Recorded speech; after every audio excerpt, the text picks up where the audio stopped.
ನಟಿ ರನ್ಯಾಳ ಗೋಲ್ಡ್ ಕಹಾನಿಯ ವಿಚಾರಕ್ಕೆ ಸಂಬಂಧಪಟ್ಟಂತೆ ಇನ್ವೆಸ್ಟಿಗೇಷನ್ ಚುರುಕಾಗ್ತಾ ಇದೆ.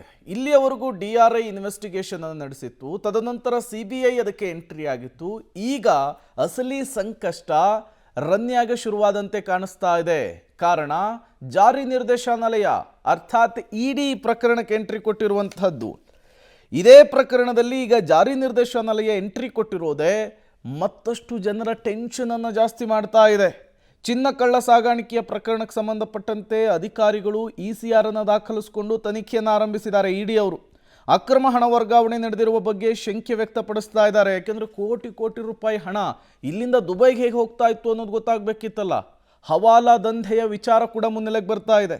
ಹೀಗಾಗಿಯೇ ನಿನ್ನೆ ರನ್ಯಾ ರಾವ್ ಮನೆ ಸೇರಿದಂತೆ ರಾಜ್ಯದ ಹಲವೆಡೆ ಆಕೆಗೆ ಸಂಬಂಧಪಟ್ಟವರ ಮನೆ ಮೇಲೆ ದಾಳಿಯನ್ನು ನಡೆಸಿ ಶೋಧ ಕಾರ್ಯವನ್ನು ನಡೆಸಲಾಗಿದೆ. ಲ್ಯಾವೆಲ್ಲೆ ರಸ್ತೆಯ ರನ್ಯಾ ರಾವ್ ಮನೆಯಲ್ಲಿ ED ಸತತ 12 ಗಂಟೆಗಳ ಕಾಲ ತಲಾಶ್ ಮಾಡಿದೆ.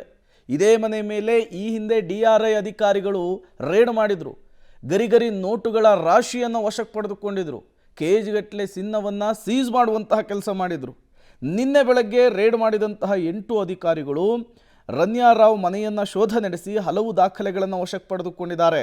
4 ಬ್ಯಾಗುಗಳಲ್ಲಿ ಮಹತ್ವದ ಕಡತಗಳನ್ನು ಹೊತ್ತೊಯ್ದಿದ್ದಾರೆ ಅನ್ನೋದು ಗೊತ್ತಾಗ್ತಾ ಇದೆ.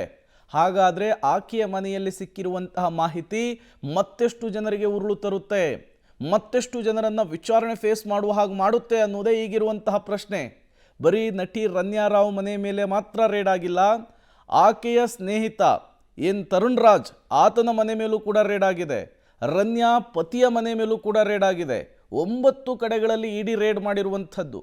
ಹಾಗಾಗಿಯೇ ED ಇನ್ವೆಸ್ಟಿಗೇಷನ್ ಕುತೂಹಲ ಕಾರಣವಾಗ್ತಾ ಇದೆ.